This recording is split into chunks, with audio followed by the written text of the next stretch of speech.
IVM.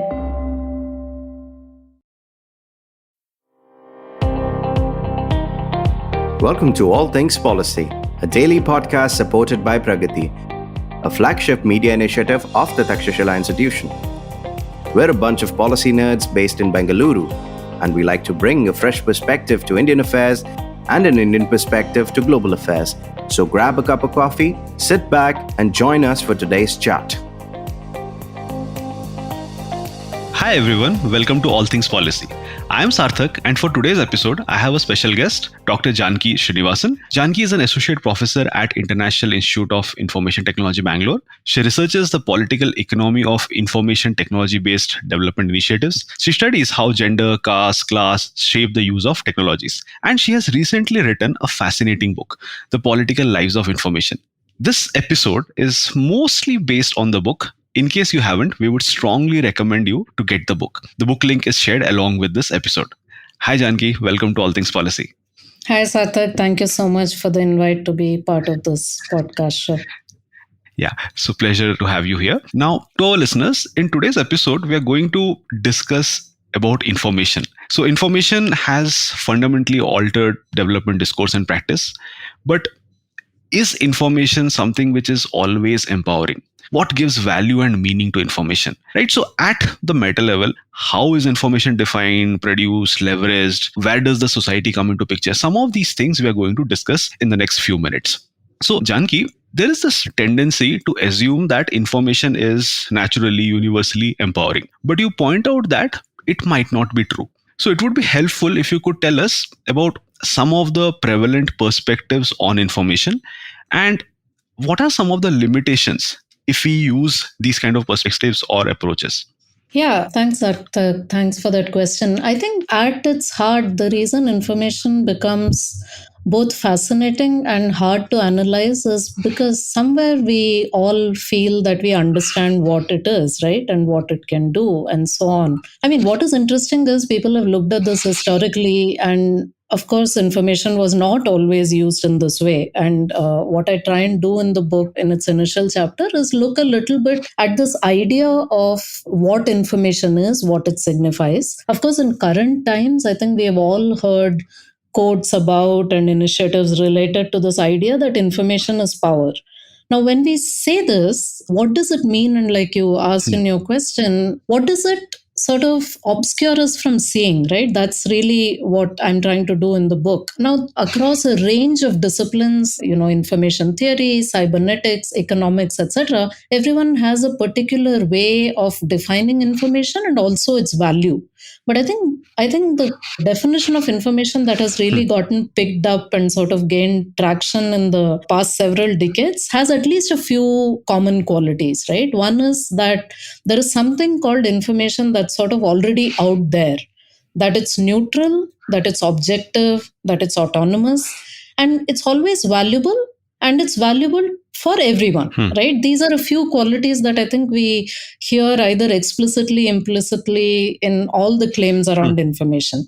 Now, what is the problem with something like this? One is that already this idea of information is sort of ambiguous and vague, right? Who decides what is information and what is not?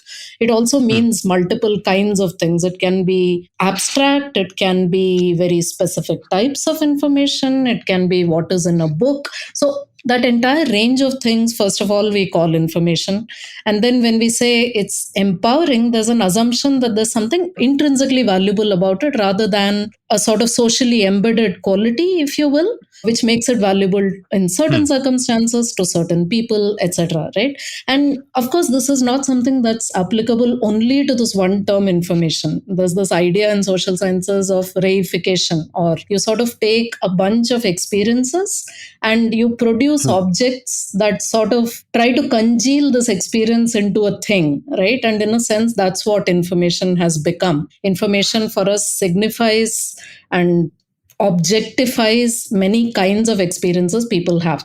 So again, sort of pulling this back to why does all of this matter, right? Typically, when you focus or reify one thing, there are many things that become background or get obscured, right? And in this case and in this book, what I argue is especially because I'm looking at the use of information in initiatives of social change, what often gets obscured are structural questions around, say, inequality or poverty, right?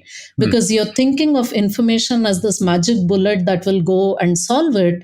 If information is the solution, what is the problem? And typically, when you work backwards like that, the problem is not structural inequality. So, in a sense, we end up obscuring all kinds of politics in Hmm. each of the steps that you outlined, right? What we define as information, who gets to produce it, who's able to Hmm. access it, who's able to use it. All of that sort of goes to the background. And instead, the black, the sort of gleaming object that we are focusing on is Hmm. this thing called information. So I would Okay. say that is the limitation. When we focus all our efforts and emphasis on information, there are a bunch of things that we end up backgrounding and obscuring, and that is where the problem really lies. Okay. Just follow up to this is any information will be better than a situation where you do not have any information. Well, again, really depends on what we mean by Hmm. information or not information, right? I mean, I think we also have a tendency to say privilege something that is written down to Hmm. something that is oral. I mean, honestly, it's very Hmm. hard to imagine a situation of not Hmm. having information. And I think what I'm trying to tease out here is that what is information to you Hmm. might not be information to someone else, and vice versa, right? So Okay. at some level, I feel like it's not productive to think of whether you have information or not. Of course, there are certain cases in which Hmm. it's been made valuable to specific kinds of people, right? And I think when we come to some of the cases Hmm. I look at, we'll pinpoint this more carefully. Yeah. But really, keeping an open mind to already know what information is I think what I'm sort of Okay. pushing towards. Yeah. Yeah. Yeah. Thanks for this. Now, you also talk about one concept that is the information order. In fact, you also refer to how information order has been used by some other thinkers. Now, whenever I hear the term order, I mean, again, as a layperson, when I think of order is there are multiple elements, there will be some pattern between them, there will be some relation. So some sort of structure will be there. Now, Mhm. how does this apply to information, the term information order? And if we use the concept of information order, do we get some more insights which we might not have got? Right. So it will be helpful if you could just give us some idea about it. Yeah, absolutely. So in this book, I'm definitely sort of pushing for using this idea of an information order. And I think your Yeah. intuitive sense of what an order is, Yeah. Sarthak, is exactly right. So just to give you a little bit of history on where this term comes from, because it's not mine, it's this historian Chris Bailey who writes this fascinating account in his book called Empire of Information. He looks at the 1857 first war of independence in India against the British. And he sort of makes this argument that one of the reasons the British couldn't sort of anticipate and quell the 1857 war more quickly than they did was because they had no sense of the information order of the society that they were dealing with. What does he mean by this, right? Rather than sort of look at information in the ways I was just previously discussing as something that is out there that, like, individuals are dealing with, he's basically looking at information order as a sort of an assemblage of all kinds of information systems, channels of information, people that he calls knowledgeable people. And he basically makes the point that the British had a very different conception. They conceived of a very formalized information order with, spies and intelligence networks and so on and so forth. And what they sort of really missed, because they were not really assimilated into many of the traditional sort of information networks of the region, are all forms of what he calls patrimonial and affective knowledge. So the fact that there are religious people who are wandering around the countryside who also take across some kinds of information and communication, right? These are the kinds of networks that the British really missed. Now, to get more to the point of how I use this in my book, he sort of emphasizes that most historical accounts see information channels and systems as a sort of contingency, right? It sort of becomes the miscellaneous folder. Everything that doesn't get accounted for in other ways gets absorbed. But he says this is important enough, and different societies at the same period of time, even within same geographies, might have different information orders.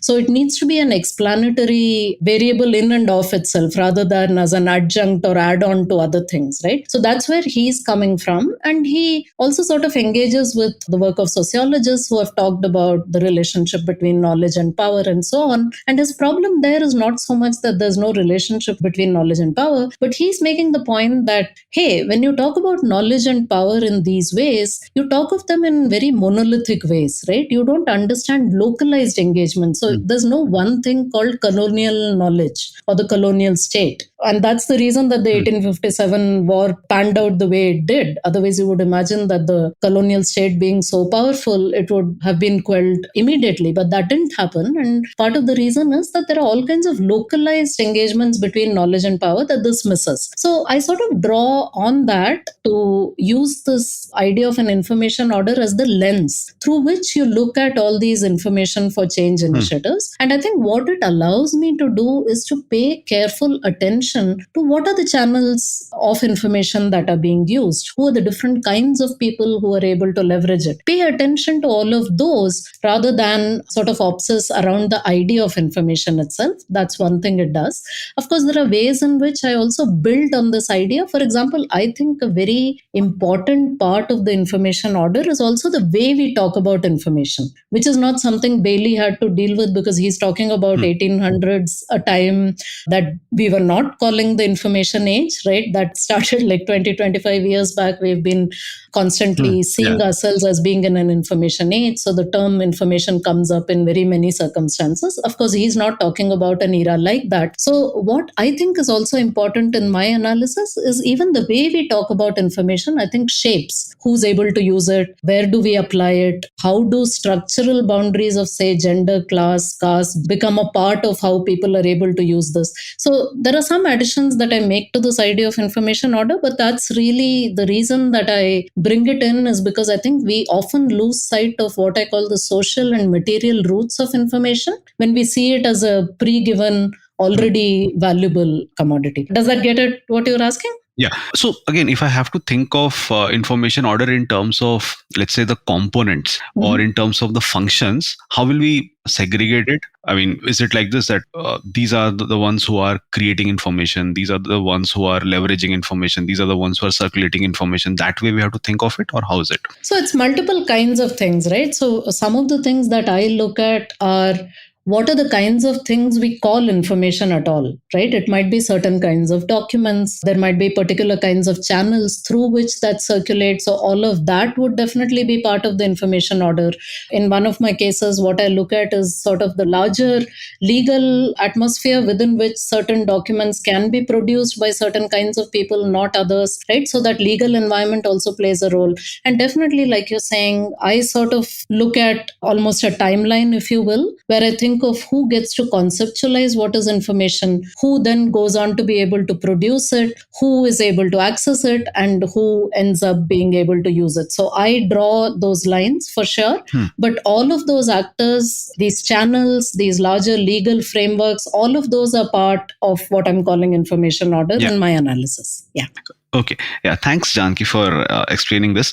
In fact, in your book, you have taken up 3 cases, right? And you have spent time in different parts of India studying these 3 cases, right? One is about the fishermen in Kerala, another is about the Swaminathan Foundation, and third one is about a political campaign, M cases, political campaign. So I will want you to give some background to all these things. I would want you to tell us what is the reason why you chose these 3 specific instances. In fact, the book is mostly about these 3 instances and what are your insights from it. But before we go into that, we'll have a quick break and then we will see what is the reason why you have chosen to study these 3 things. Yeah, Janaki, you can, whatever we discuss now will be edited out. Stay tuned to All Things Policy. We'll be right back after a short commercial break.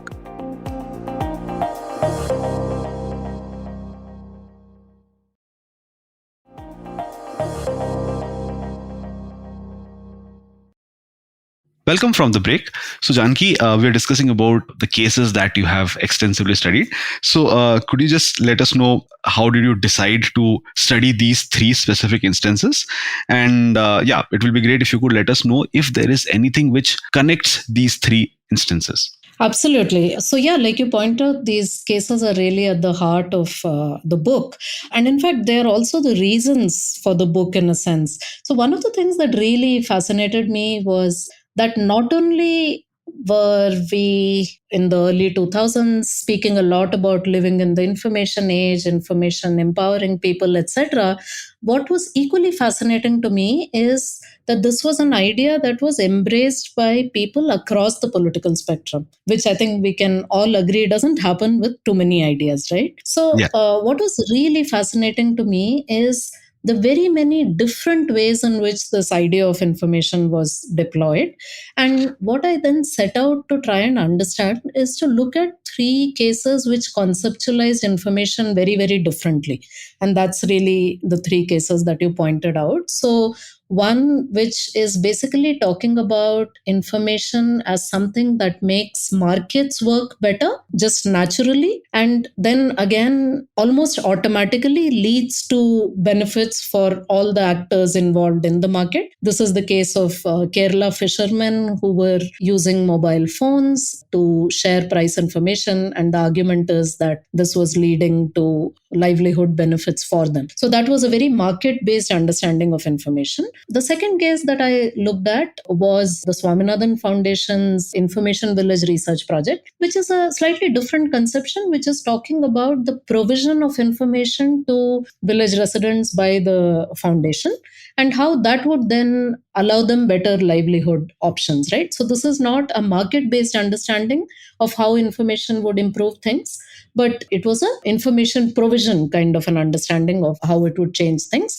And the third was one that was explicitly political and was basically saying that information from the government is something that we have a right to as citizens of the country. So that was a very different sort of conception of what information was and what it could do. And the reason I picked these three cases, there were several reasons, but I think a very important reason is that they were all prominent in the kind of domains they were a part of. So the Kerala case, for instance, for those of you, especially that are either economists or work in this discipline of information communication technologies and development, there was an article that came out in the 2000s that basically made this argument that I presented earlier, which is that when mobile phones were introduced in coastal Kerala, then it really changed the kind of profits that fishermen could make, primarily because they could share price information on mobile phones in a way that they couldn't earlier because there were no mobile phones, right? And this became such a prominent article. I mean, of course, it was published in a reputed journal and all of that. But even beyond that, it led to the design, or it influenced the design of many price information platforms. So it was prominent in all of these ways. It was important in its own discipline, but also went on to influence both academically and in design world's other disciplines, right? So that was one prominent case. The Swaminathan Foundation, when it set up these information village kiosks in the late 1990s, was also prominent, very well covered in mainstream media, in academic journals, by funding agencies. And of course, the third, which is the early stages of the Right to Information campaign and the work of the Mazdoor Kisan Shakti Sangathan in Rajasthan, is also a very well-known case. At the time I was doing the fieldwork in 2009, even by that time it was extremely well-known. But in the last decade or so, I have seen even more sort of focus on a grassroots movement that led to a particular legislation, right? So what connects all of them is their focus on information as an agent of social change. And the reason I picked these particular cases, of course, there could have been many more, is their prominence in the fields in which they were taking root. Okay. And what were some of your key findings in each of these cases? Yeah, so this is the part where I can go on and on. So do feel free to sort of interject whenever. So just a little note also on method. So I largely took an ethnographic approach and an archival approach to all three cases. You'll see that these cases are also different from each other in many ways. For example, the MKSS's Right to Information campaign, the period that I was studying was from the late 80s to the mid 90s, when the first Right to Information dharna or sit-in took place in Rajasthan in 95-96. So I spent a lot of time in Rajasthan talking to MKSS folks, as well as looking at archives of these earlier campaigns, etc. In Puducherry, which is where the Swaminathan Foundation's project was, I spent a lot of time just hanging out in some of these village information shops, trying to understand who used them, who did not, etc. And similarly in Kerala, I spent time in 2012 and then again in 2016 trying to understand who ends up thinking about price information, in what ways do they use them, etc. And in each of these cases, I find slightly different things. But one thing that connects all of them is that some of the initial assumptions one has of information as valuable all the time and to everyone doesn't really hold, right? A lot of claims about information are about how it democratizes how people can operate. That is definitely true in certain circumstances, but that cannot be an assumption that you walk into a scenario with. So what do I mean by this? So for instance, when I'm looking at the Kerala case, one thing that I found was that this case, or the way it was presented in this famous article in economics that I talked about, sort of denies politics. So it basically says that information comes and lubricates the market. The fishermen as well as the buyers of their fish have a very good sense of how much fish is being brought in on a particular day. Why does this happen? Because they now have mobile phones on which they can discuss this, which they earlier could not. And because of this, a certain supply-demand equilibrium comes to be, and everyone knows the price at that equilibrium. And because you know that price, fishermen end up making more money, they're able to sell for more, and people at the same time don't have to overpay. And all of this happens because no fish ends up getting wasted, right? Everyone knows where the fishermen are coming in, where the fish is coming in, which of the markets on the coast it's coming in on, and the fishermen know where the buyers are, right? So that's sort of the economic argument. But what I found on the ground is that all of this makes it seem as the price emerges almost naturally on its own, right? But instead, what I saw on the ground, of course, was that price was contested, right? People argued over it, and it depended very much on your social relationship. If you were a regular buyer of my fish, I'm going to bargain with you very differently. My eyes are not only going to be set on, can I get the highest price today? It's also about over time, how am I going to be able to maintain my relationship with you so that I have some predictable buyer, right? So many such circumstances really shaped who was able to produce price, who was able to have access to it. Of course, I'm also talking about access to the mobile phone itself. But even if you have a mobile phone, if you don't know who to call, then you're not going to be able to access this price information, right? So what I go into in more detail in the chapter is really who you are really matters, whether you're male, female, a small scale fisher, or a fisher who goes out to fish in a large ring scene boat, even where along the Kerala coast you are and what kind of fish and monsoon conditions and number of ports it has, all of those play into whether first of all, does price information even matter to you given the scale at which you operate? Second, even if it matters to you, are you able to access it? And third, even if you know what the price information is, do you have a social standing or a relationship based on which you can leverage that price information to earn more or do better in whatever way, right? So that's sort of the details that I get into in the fish chapter. So Janaki, is it fair to say that we started when I asked you about what are some of the press perspectives, right? There you had mentioned that one of the perspective is information is equally valuable to everyone, and again everyone can leverage it. So if you're using it for socio-economic change, then again universally basically everyone is going to get benefited at the same levels. So all these things are proven wrong with the help of your research, right? Yes, I would definitely say so. Who you are really, really matters in every aspect of what you can interpret as or do with information. So you're absolutely right. And in this case, I think what I really saw was especially gender and scale. So the class of fishers involved, that really makes a difference to what you're able to do with information. And the same claim that you're saying got negated here, I also saw negated in the case of the information village kiosks. And again, I'll try and describe this very, very briefly because this was a large project, continued for a long time. So there's a lot that can be said about it. But at its heart, this was basically a project that tried to set up what were earlier called information shops. And at these shops were computers that were connected to what was called a hub of the project, which had internet connections. And the idea really was that locally relevant information, whether on agriculture or government schemes or anything else that village residents might want, would be made available to them through this kiosk, right? And it was a very thoughtful project. It didn't necessarily feel that the only kind of relevant information in the world was only available on the internet or had to be provided through computers. They also used a blackboard. They also used a public announcement system, etc. So the idea here really was that you could provide information to people about, say, government schemes that were in operation, which they could then leverage, and that would better their livelihoods. What makes this case really interesting for me from the point of view of the structure of how I thought about this project was this project did not deny politics. Like I was saying in the Kerala case, that it was denying that politics mattered at all. They were basically saying this is just a market that whose working condition has been improved and everyone can benefit from that equally. This project was not saying that, but it did feel that politics could be bracketed. Now, what do I mean by this? So basically, the idea was that, of course, the working of the village and how benefits get distributed, etc., there is a very strong element of politics in that. But let the local political bodies take care of that. The Swaminathan Foundation and this project will do their work of setting up information shops and running them. We are not going to get intertwined with the project.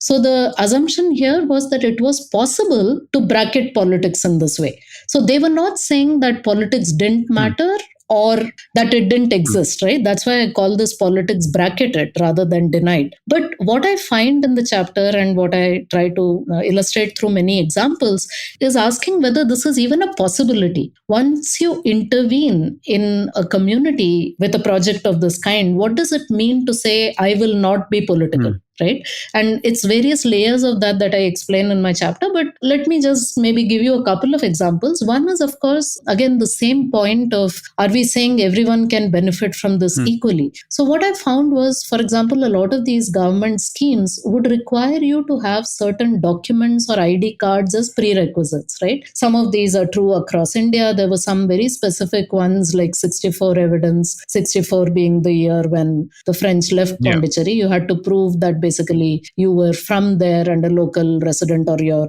families had been there at that time for you to avail of certain benefits. Now, this village information shop I'm talking about was in the Dalit part of the panchayat, and their neighboring villages on all sides were backward caste or BC villages, which were the more dominant castes in that region, right? Now, the Dalit individuals who were supposed to take benefit from these schemes were precisely the ones who were least likely to have that 64 evidence, because these were the people whose parents would not, births would not have taken place in a hospital where they would have got a birth certificate, or they might not have gone to school. So that meant they didn't have a school certificate. So the very individuals who were going to be benefited by these were also the ones who were least likely to have the prerequisites for benefiting from it. So you could give them the information about the scheme, but what were they going to do with it? As one person very poignantly put it in Tamil, she said, Terinja enna punyam, which basically means, of what use is knowing this to me? Right? So that was one way in which politics was very actively at the center of this. Another very quick example is how the volunteers who were running these shops themselves started being seen by the state as authentic residents who could then verify certain other social facts about the village. So is this person really someone who should be a beneficiary? Are they authentic? So these became things that the volunteers who were called knowledge workers, it became part of their work. So this was another way in which the project was actively politically involved in what was happening in the village. So the question I raise in this case is, can politics even be bracketed? What does that even mean when you're intervening in such an important way? And then in the final case, I think what's really interesting is, of course, it's a very explicitly political campaign, right? Yeah. MKSS sees itself as political movement, and this the right to information campaign, and what I trace in the book is the history of where it came from, right? So it comes from public work schemes in which, due to the British era Official Secrets Act, the workers who worked on the public work site could not see their own records because that was only available to bureaucrats. And of course, over a campaign that lasted a decade and a half through various parts of India, this campaign for seeing records is what, through the struggles of many campaigns around the country, including MKSS, comes up as the Right to Information Act in 2005 at the central level. But I think what is really interesting for me in this case is how information is conceptualized, right? And if you go back to like reports from the late 80s and 90s written by MKSS members, they talk about specifically about information that allows for a shift in perception. It talks about information that allows the oppression in stark terms, to allow them to present it to the rest of society in terms that they will be forced to accept, right? So this is a very different idea of information. In the previous two cases, information is truth in a sense, right? And that's what you're dealing with here. That is not the understanding of information. Here, the point of the information or records is not that they're presenting some objectively true facts about the world, but it is that they can be contrasted with people's versions of what happened. So the record says there were 6 people working and doing this much work on that public work site, but the workers are saying that's not what we did, right? So by definition, this idea of information is about saying different people are presenting or saw this reality in different ways. It sort of opens up a political possibility of contrasting these different versions and using that to demand accountability of the state. So I think I'll stop with this on the cases, but for me, that is the crucial difference, is that instead of seeing information as truth, you're really seeing it as a political entry point to hold the state accountable. Yeah. So, I mean, in some places you have mentioned in your book that the first case it denied politics, the second one, it bracketed it. And in the third case, this one, you have, I mean, this particular case or the movement, it happily embraced politics. That is correct. Politics was very explicit in this. Yeah. Explicit in this case. Now, I just have one question. I'm not sure whether, I think this is going to be a very broad question, I guess. Now, you have talked about politics and its linkage with information. Now, if I have to, in fact, all these 3 scenarios, you have a public policy lens. But if you have to look at information from a public policy lens, what should be the right way to approach information? And you have already given us some idea that this is how information has typically been approached in the past, and it might not have been correct. So what do you think is the right way to go ahead with information? If there is, let's say, any government scheme, policy related to information or increasing information among people, what should be the right way? I don't know if I have a single answer for that, but let me see how I can productively engage with this, right? I think there are certain assumptions we make about information that I think we should not make as a starting point. Rather than saying what we can do better, I think what I would start with is there are things we are doing that we should probably not do. For instance, this idea that more information is better. I don't know if that's always true, right? And I think for me, what is really important is that we keep an eye on the politics at each of these stages, right? So for instance, if you're designing something in which information or particular kinds of information play a very big role, you need to understand who gets to say whether that is information or not. How are you representing a situation on the ground through information? Who's able to produce it? Who's able to use it? So these are all questions that need to be asked ahead of the initiative being put on the ground rather than later or as an evaluation, right? We should take for granted that this is going to happen rather than assuming that it will be usable for everyone and then sort of look at who's not able to use it. I would flip that and start with that assumption. Another thing I think that happens when we focus too much on information is we tend to sort of background the labor that is involved in producing it, in making it useful. So I think it's also very important to think of who are these actors and what are the kinds of labor involved in making something like this usable for people, right? And another thing I point to in my book is also, are there actually new actors and power center who become prominent when we start emphasizing particular forms or types of information? For instance, the idea that everything needs to be digitized, of course, that comes with many kinds of benefits.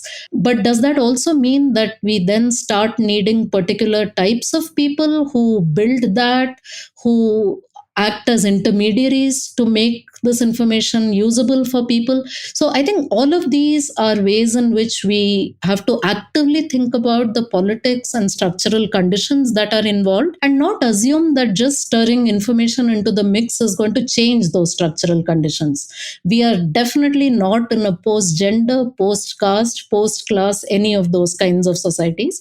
We probably are a very, very long distance from that, but it is very important to think of all these dimensions when you design with information. Of course, a much longer term way of thinking about this is maybe we even need to re-theorize what we see as information. We often see information as this thing that sits in our heads or in information systems, but maybe much like others have said about knowledge, maybe information is something that is shared between many people, right? So it's not sitting in individual repositories, and we need to reimagine even how we define it. But maybe that's for a longer term and another day. But at the least, I think we have to be very actively conscious of how structural inequalities interact with the ways in which we are talking about information today. So Janaki, one final question before we conclude this episode. Now, if we have to look at information from a public policy lens, what should be the right way to approach information? Right? In fact, some of the cases that you have studied, they were all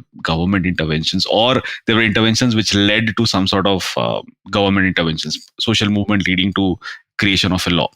Right? So, how should information be approached if it comes to public policy? So, in one word, I would say it needs to be approached critically. So, let's not assume that we know what information is or that it is definitely going to be valuable for everyone.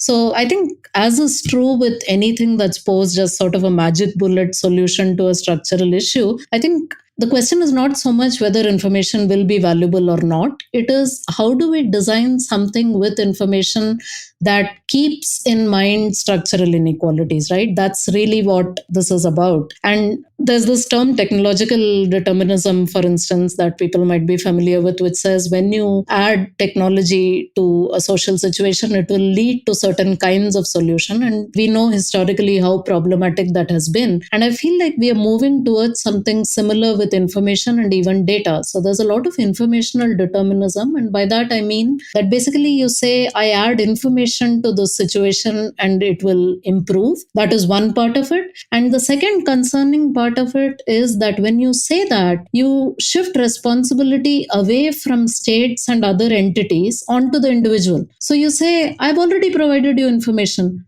Now it is up to you to make it do good things for you. If you're not able to do that, that's your problem, right? So these are the reasons why I think I'm currently concerned with how information and data are currently being framed and seen as a solution. So I would say the way around this is to constantly have an eye on the politics of each part of how you deal with information in public policy, whether it is in defining certain kinds of information as valuable, whether it's in thinking through how this information comes into being, how is it supposed to be made accessible to people, and who are you imagining will use it and in what ways, rather than imagining that all of this will just happen naturally and that you can fix when it doesn't happen that way for certain populations. I would say that should be the starting point. You should go in with the assumption that we live in a structurally unequal world. So, of course, people's class, gender, caste, religion, all of this is going to matter in what they see as information, what they see as valuable, and what other sort of networks and other social capital and resources they are able to bring to be able to use that information. So, use that as the starting point would be my sort of first comment. The other one is that when we start fixating on only information, I think we forget that there is a lot of labor involved in producing it and in making it useful. And I think that's a lot of work that often gets ignored. So it's important to pay attention to that work rather than thinking that there's this thing called information we can plug from the sky and make available. Who's going to create it? Who's going to make it accessible and useful? So that labor and work needs to be paid attention to. And finally, like I point out in one of the chapters of my book, there are new actors and power centers that come into being that become prominent when information which is in particular material forms becomes important to any process, right? So what I mean is, for instance, we are so focused on digitization today, but digital technologies are made possible by certain kinds of populations, right? And they are not accessible to others. So who is the gatekeeper and the powerful person in the situation is something we must pay attention to. So we have to think of new actors and power centers that come into being when it is digital technology or information in any new particular material form that comes into being. So we can't just see information as some abstract thing floating around, but think of its particular material form. Who does it make powerful? Who does it act as a gatekeeper against? So these are all ways in which I think we need to take into account structural conditions and politics in thinking about information. A much longer term goal, I think, is we need to rethink what we even see as information itself. And we tend to see it as either being in people's minds or in particular repositories, but maybe we need to think of how information or knowledge or whatever you want to call it is always sort of collectively used and shared, right? Rather than thinking of it as these individual bundles or objects. But that's for a much longer term. But I think at the very least, we need to start with the assumption that we live in a structurally unequal world, so information is not going to be universally anything to everyone. So let's start with that assumption and then design for that, rather than seeing those inequalities as anomalies, because we know that's not the world we live in. I think these are the right words to end this episode. Thanks, Dr. Janaki, for sharing this fascinating insights. Thanks to our listeners for joining in. We'll meet again in one more episode of All Things Policy. Thank you so much. Thanks.